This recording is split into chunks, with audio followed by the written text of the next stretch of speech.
আসসালামু আলাইকুম। গত বেশ কিছুদিন আগে এই দেশি গাই বাছুর কিনে পড়েছি এক কঠিন সমস্যায়। কেনার পর থেকেই দেখতেছি একের পর এক অসুস্থতায় ভরা। চিকিৎসা দেওয়ার পর গাভীটা সুস্থ হলেও বাছুরটার রোগ প্রতিরোধ ক্ষমতা একেবারেই নেই বললেই চলে। পাতলা পায়খানা, নাভি ফোলা এবং শরীরের পশম উঠে যাওয়া থেকে শুরু করে নানান রোগে বাছুরটা আক্রান্ত। তার উপর বাছুরটার শুয়ে থাকার স্টাইল দেখে অনেকেরই ভয় ধরে যেতে পারে। পশম উঠে যাওয়ার কারণে জিঙ্ক খাওয়াচ্ছি। জিঙ্কের ঘাটতির কারণে গরু বাছুরের পশম উঠে থাকে। এছাড়াও শরীরের পশম উস্কো খুস্কো হলেও জিঙ্ক খাওয়ালে ভালো ফলাফল পাওয়া যায়। তো এই মুহূর্তে আমার বাছুরটাকে স্যালাইন খাওয়ানো প্রয়োজন। যেহেতু এখন স্যালাইন বাড়িতে আনা নেই, তাই ভাবলাম হাতে বানিয়েই খাওয়াই। পরে সময় করে বাজারে গিয়ে গ্লুকোলাইট অথবা ভেট স্যালাইন, অ্যামোডিস ভেট ট্যাবলেট এবং ডিডিনিল পাউডার অথবা ডায়াফ্রি কিনে আনতে হবে। তো স্যালাইন বানানোর জন্য গুড়, লবণ এবং পানির প্রয়োজন হবে।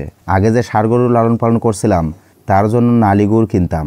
তো এখনও কিছু নালি গুড় অবশিষ্ট আছে। নালিগুড় যেহেতু মুষ্টিতে নিয়ে পরিমাপ করা যায় না, তাই পরিমাণ মতো ধারণা করে নিলাম। তবে এক মুষ্টি পরিমাণের থেকে একটু বেশি নিলাম, কারণ নালিগুড়ে দানাগুড়ের তুলনায় একটু পানির পরিমাণ বেশিই থাকে। এরপর 1 চিমটি পরিমাণের লবণ ও আধা লিটার পানি দিয়ে ভালো করে মিশিয়ে নিচ্ছিলাম। একদম সেম মানুষের জন্য স্যালাইন বানানোর প্রক্রিয়া অনুসরণ করে বাছুরের জন্য স্যালাইন বানালাম।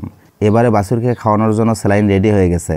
আপনাদের জ্ঞাতার্থে বলে রাখি, এভাবে হাতে বানানো স্যালাইন একবার বানিয়ে 12 ঘন্টার বেশি সময় রাখা যায় না।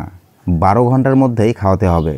যদি 12 ঘন্টা পার হয়ে যায় তাহলে অবশিষ্ট স্যালাইন ফেলে দিতে হবে, কারণ 12 ঘন্টা পর স্যালাইনের কার্যক্ষমতা নষ্ট হয়ে যায়। তো সিরিঞ্জ দিয়ে বাছুরটাকে স্যালাইন খাওয়াচ্ছিলাম। স্যালাইন মিষ্টি হওয়ায় খুব সহজেই বাছুরটা খেয়ে নিচ্ছিল।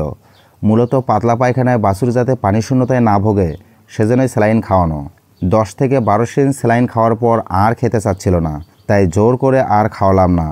খাওয়া শেষে বাছুরটাকে গোসল করিয়ে দিচ্ছিলাম।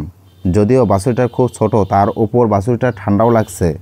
তবে দিনটা প্রচণ্ড গরম, আর ভালো করে পরিষ্কার না করলে ভাইরাসের আক্রমণ হতে পারে। তাছাড়া আগেই বলেছিলাম বাছুরটার রোগ প্রতিরোধের ক্ষমতাও কম। তাই ভালো করে গোসল করিয়ে দিয়ে কিছুক্ষণের জন্য শরীরের পানি শুকাতে রোদে বেঁধে রাখলাম।